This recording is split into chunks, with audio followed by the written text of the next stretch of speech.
Lasindrang merupakan salah satu pejuang Bugis asal Pindrang yang memimpin para pemuda di kerajaan Sawito melawan Belanda. Lasindrang lahir di desa Dolangan, Pindrang pada tahun 1856. Kemudian ia dikenal dengan nama Peta Lolo Lasindrang. Lasindrang merupakan putra Latama Datuang Sawito, dan ibunya bernama Iraima, merupakan keturunan rakyat biasa yang berasal dari Dolangen. Sejak lahirnya Lasindrang, memang memiliki keistimewaan di mana dadanya ditumbuhi bulu dengan mengarah ke atas. Dalam perjalanan hidupnya, Lasindrang banyak mendapat bimbingan dan pendidikan dari pamannya, yaitu orang yang mempunyai pengaruh dan disegani serta dikenal sebagai ahli fikir kerajaan. Sehingga, Lasindrang menjadi seorang pemuda yang berwibawa dan jujur.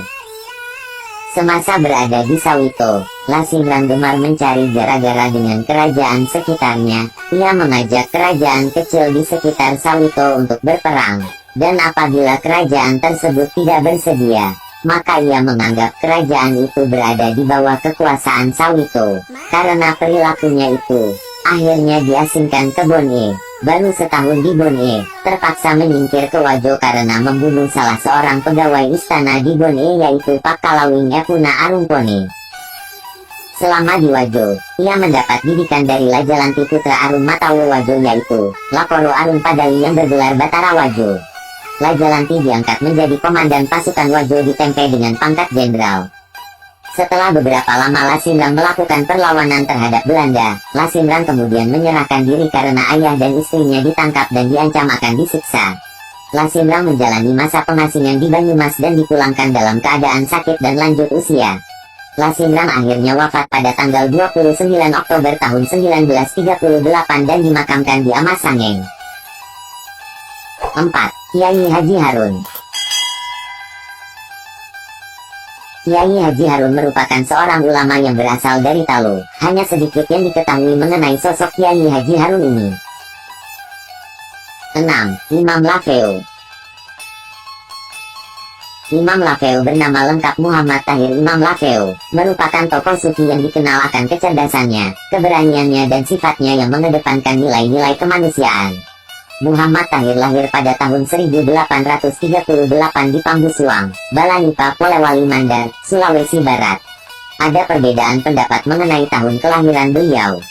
Ada yang berpendapat bahwa Muhammad Tahir dilahirkan pada tahun 1839, ketika Raja Balanipa ke-41 yang bernama Tomatindo di Marika menjalankan pemerintahannya di Mandar, dan semasa dengan upaya Belanda untuk menjejakkan kakinya di Mandar.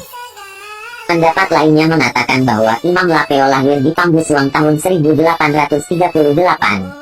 Sejak lahir beliau diberi nama orang tuanya Junaidul Namli, nama unik yang artinya sayap semut. Ayahnya adalah seorang petani dan nelayan, di samping itu masyarakat mengenalnya sebagai seorang guru mengaji. Kemampuan mengaji Muhammad bin Haji Abdul Karim Abetalahi, diwarisi dari ayahnya yang tidak lain adalah kakek Imam Lafeu sendiri yang dikenal dengan nama Haji Abdul Karim Abetalahi yang populer di masyarakat dengan nama Nubu. Kakeknya adalah penghafal Al-Quran di Pambusuang. Imam Lafeu mendapat pendidikan Al-Quran dari kakeknya bernama Abdul Karim. Di masa kanak-kanaknya, Imam Lafeu telah hatam Al-Quran beberapa kali melampaui teman-teman sebayanya. Menjelang usia remaja, ia lebih memperdalam bahasa Arab seperti Nahwu Syarat di Pambusuang. Lingkungan Pambusuang yang religius menjadikan Muhammad Tahir mendapat pendidikan agama yang baik.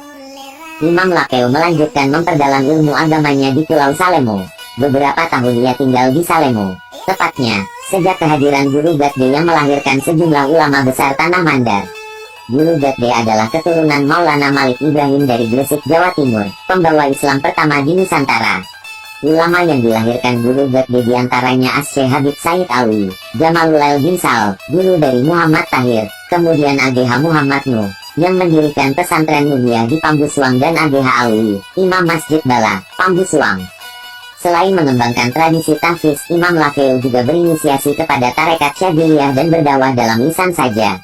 Tipologi tarekat yang dianut Imam Lafeu lebih cenderung pada wawasan tasawuf moderat, yang selalu mencari titik keseimbangan antara urusan duniawi dan urusan urawi. Hal ini dibuktikan dengan peran aktif Imam Lafeu dalam takarub kepada Allah Subhanahu wa Ta'ala, dan keterlibatannya dalam politik kebangsaan dengan ikut melakukan perlawanan terhadap kolonialisme Belanda dan Jepang. Modal sosial keagamaan ini menjadi pijakan masyarakat Mandar. Menjelang kematiannya, Imam Lafeu berpesan supaya disediakan batang pisang sebelah menyebelah sebagai tempat bersandarnya saat berbicara dengan malaikat Munkar dan Nakir. Imam Lafeu wafat pada hari Selasa, tanggal 17 Juni tahun 1952, dalam usia 114 tahun. 5. Feta Barang. Feta Barang juga biasa digelari Feta Tauri Sapae. Ia merupakan keturunan Raja Baru.